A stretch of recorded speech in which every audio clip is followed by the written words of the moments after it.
வணக்கம் உறவுகளே, இன்றைக்கு என்னுடைய யூடியூப் காணொளியில் நீங்கள் காண இருக்கும் வீடியோ சாக்லேட் கேக். இந்த சாக்லேட் கேக் நான் எப்படி அடிச்சினான்னு சொல்லி வாங்கோ வீடியோக்குள்ளே போய் பார்க்கலாம். வீடியோக்குள்ளே போகிறதுக்கு முன்னால் ஃபஸ்ட்டாக இந்த வீடியோ பார்க்குறீங்களா? அப்போ மறந்துடாமல் சப்ஸ்கிரைப் பண்ணிவிட்டு பக்கத்தில் இருக்கிற பெல் பட்டனையும் கிளிக் பண்ணிவிட்டு பாருங்கள். அப்போ தான் நான் போடுற வீடியோக்கள் எல்லாம் உங்களுக்கு உடனே நோட்டிஃபிகேஷனாக வந்து சேரும். இப்போ வாங்க இந்த சாக்லேட் கேக்கு நான் எப்படி அரைத்தேனான்னு சொல்லி வீடியோக்குள்ளே போய் பார்க்கலாம். இன்றைக்கு நான் உங்களுக்கு ஒரு சாக்லேட் கேக் தான் செய்து காட்ட போகிறேன். இது ஸ்ரீலங்கன் முறைப்படி செய்து காட்ட போகிறேன். இது அவ்வளோ நல்ல டேஸ்டாக இருக்கும் இந்த சாக்லேட் கேக்கு. நான் இப்படித்தான் அடிக்கிறேன்னா நீங்கள் எப்படி சாக்லேட் கேக் அடிக்கிறீங்களான்னு சொல்லுங்க. இப்போ சாக்லேட் கேக்குக்கு தேவையான பொருட்களை பார்க்கலாம். நான் 250 கிராம் மாவு எடுத்திருக்கிறேன், 4 முட்டை எடுத்திருக்கிறேன், 250 கிராம் சுகர் எடுத்திருக்கிறேன், கஜு எடுத்திருக்கிறேன், ப்ளம்ஸ் எடுத்திருக்கிறேன். உங்களுக்கு எவ்வளவு தேவையோ நட்ஸ், என்ன நட்ஸ் என்றாலும் நீங்கள் போட்டுக்கொள்ளலாம். இதில் பேக்கிங் பவுடர் இருக்குது, பேக்கிங் சோடா இருக்குது, வெனிலா இருக்குது. மற்ற தயிர் நான் 2 டேபிள் ஸ்பூன் தயிர் எடுத்து வச்சுருக்கிறேன். கொக்கோ பவுடர் உங்களுக்கு எவ்வளவு தேவையோ அதுக்கேற்ற மாதிரி கொக்கோ பவுடர் போட்டுக்கொள்ளுங்க. இதில் 1/4 கிலோ பட்டர் இருக்குது. இப்போ இவ்வளவு தான் தேவையான பொருட்கள். 1/4 கிலோ பட்டர்னா 250 கிராம் பட்டர் எடுத்துருக்கிறேன். இப்போ இவ்வளவு தான் தேவையான பொருட்கள் இந்த கேக் அடிக்க. இப்போ நாங்கள் இந்த கேக் எப்படி அடிக்கிறோன்னு சொல்லி பார்க்கலாம். முதல்ல நாங்கள் சீனியை மிக்சி ஜாரில் போட்டு பவுடர் பண்ணி எடுத்துக்கொள்ளுவோம். நீங்கள் தான் நான் மஞ்சள் கரு புரிம்பாவும் வெள்ளைக்கரு புரிம்பாவும் தான் எடுக்க போகிறேன் இந்த கேக் அடிக்க. இப்படி அடித்து பாருங்கள், நல்லா இருக்கும் கேக்கு. அதனால தான் நான் செப்ரேட்டாக அடித்து எடுக்க போகிறேன். மஞ்சள் கரு புரிம்பா வெள்ளைக்கரு புரிம்பா.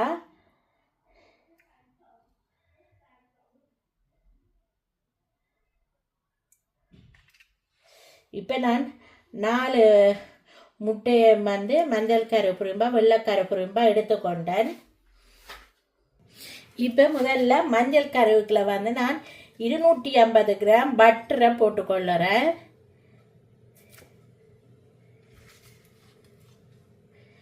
சரியா 250 கிராம் போட்டுக்கொள்ளுங்க பட்டர்.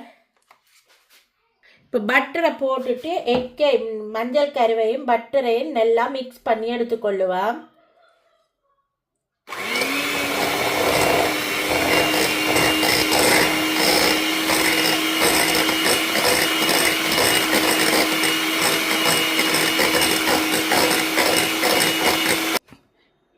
இப்போ பார்த்தீங்கன்னா நான் இதில் எடுத்து வச்சுக்க இந்த 2 டேபிள் ஸ்பூன் தயிரையும் இதில் போட்டுட்டேன். அதையும் சேர்த்து நல்லா மிக்ஸ் பண்ணி எடுத்துக்கொள்ளுவோம்.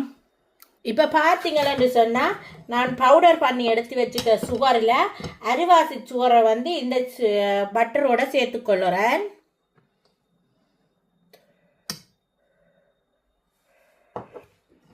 போட்டுட்டு இதை நல்ல வடிவாக மிக்ஸ் பண்ணி எடுப்பேன்.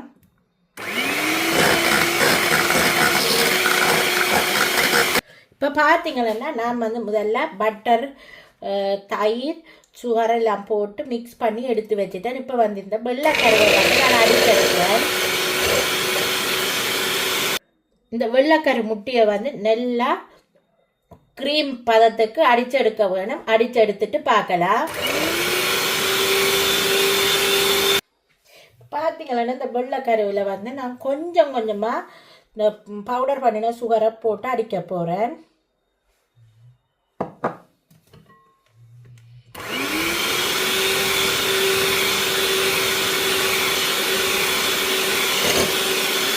திருப்பவும் நான் சுகர் போட்டிருக்கிறேன் பாருங்க. 3 பிரித்து போட்டிருக்கிறேன். போட்டுட்டு அடிக்க போகிறேன். இப்போ இதில் கொஞ்சமாக நான் வெனிலா விடுறேன்.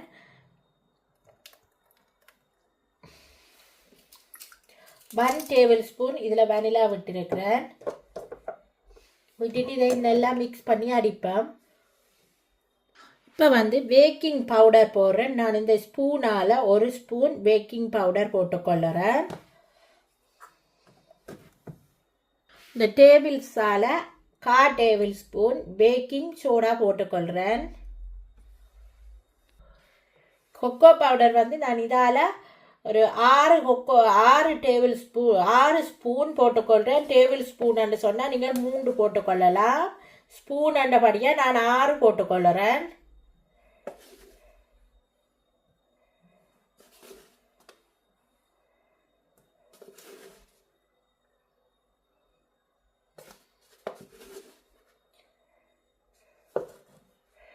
ஆறு ஸ்பூன் போட்டுக்கொள்ளுங்க. டேபிள் ஸ்பூன் அண்டா 3 போட்டுக்கொள்ள காணும்.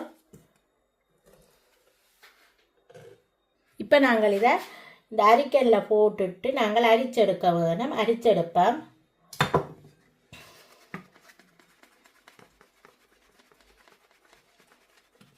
நான் ஆல்ரெடி பேரிச்சம்பழத்தில் கேக் செய்து போட்டிருக்கிறேன். மற்றது பட்டர் கேக்குன்னு செய்து போட்டிருக்கிறேன். அந்த கேக்கின் வீடியோவெல்லாம் இந்த வீடியோக்குள்ள உள்ள டிஸ்கிரிப்ஷன் பாக்ஸிலும் ஃபர்ஸ்ட் கமெண்ட்லும் கொடுக்குறேன். வேணுமானாக்கள் அதை செக் பண்ணி பாருங்க. மற்றது ப்ரௌனி கேக்கும் செய்து போட்டிருக்கிறேன். அதையும் செக் பண்ணி பாருங்க. இப்போ நாங்கள் இதை அரிச்சு எடுத்துட்டோம். இப்போ மிக்ஸ் பண்ணுவோம். இப்போ பார்த்தீங்கன்னா நான் மாஜரின் தயிர் சுகரெல்லாம் போட்டு அடித்து வச்சுருந்த இந்த கலவையை இதோட வெள்ளைக்கருவோடு சேர்த்துக்கொள்ளுறேன்.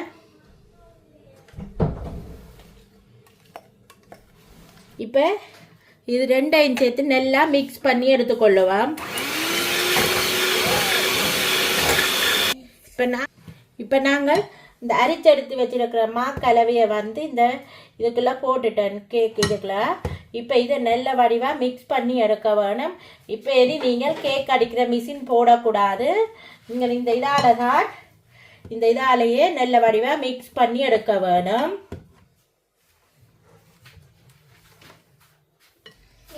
நாங்கள் மிக்ஸ் பண்ணிட்டு பார்க்கலாம். இப்போ வந்து நாங்கள் எடுத்து வச்சிருக்கிற இந்த ப்ளம்ஸ் இதில் போட்டுக்கொள்ளுறேன். அதோட நாங்கள் எடுத்து வச்சிருக்கிற இந்த கஜுவையும் இதில் போட்டுக்கொள்ளுறேன்.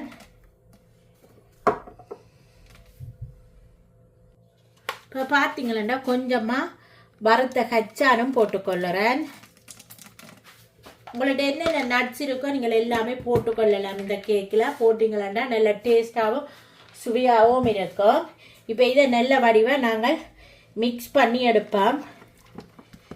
இப்போ நாங்கள் இதை வந்து கேக் ட்ரேயில் ஊற்றிட்டு பார்க்கலாம். நான் கேக் ட்ரேயில் வந்து ஆயில் பேப்பர் போட்டிருக்கிறேன். இப்போ ஊற்றிட்டு பார்க்கலாம். இப்போ பார்த்தீங்கன்னா நான் கேக் ட்ரேயில் ஊற்றி வச்சிருக்கிறேன் பாருங்க கேக்கு. இப்போ நாங்கள் இதை வந்து அவலில் வச்சு ஒரு 45 நிமிஷத்துக்கு அப்புறம் பார்க்கலாம் கேக் எப்படி வந்திருக்குன்னு சொல்லி. பார்த்தீங்களா என்னுடைய கேக் வந்து பர்ஃபெக்டாக ரெடியாக இருக்குது பாருங்க. இப்படி பாருங்க எப்படி இருக்குன்னு சொல்லி பாருங்க. இவ்வளோ அழகாக வந்திருக்கண்டு. இப்போ நாங்கள் இதை கட் பண்ணி பார்க்கலாம் எப்படி இருக்குன்னு சொல்லி. ஓரங்களை கட் பண்ணிவிட்டு நீங்கள் வெட்டி எடுத்துக்கொள்ளுங்க. பாருங்க எப்படி வந்திருக்குன்னு சொல்லி கேக்கு சூப்பராக வந்திருக்கு. நல்லா பஞ்சாக இருக்குது பாருங்க. நான் இப்போ ஸ்மால் சைஸ் பீஸாக கட் பண்ணி எடுக்க போகிறேன். எடுத்துட்டு காட்டுறேன் உங்களுக்கு. இப்போ பார்த்தீங்களா சூப்பரான ஒரு டேஸ்டியான சாக்லேட் கேக் வந்து ரெடி ஆகிட்டு. சாக்லேட் இல்லாமல் கொக்கோ பவுடரில் செய்த கேக் தான் இது. இப்போ பார்த்தீங்களா என்னுடைய கேக் வந்து ரெடியாக இருக்குது. சூப்பராக ரெடியாக இருக்குது. நீங்களும் இதே மாதிரி செஞ்சு பாருங்கள். செய்து பார்த்துட்டு உங்களோட கமெண்ட்ஸை வந்து நான் கமெண்ட் பாக்ஸில் தெரிவிங்க. இந்த வீடியோ உங்களுக்கு பிடிச்சிருந்தா மறந்துடாமல் சப்ஸ்கிரைப் பண்ணிவிட்டு பக்கத்தில் இருக்கிற பெல் பட்டனையும் கிளிக் பண்ணிவிட்டு பாருங்கள். அப்போ தான் நான் போடுற வீடியோக்கள் எல்லாம் உங்களுக்கு உடனே நோட்டிஃபிகேஷனாக வந்து சேரும்.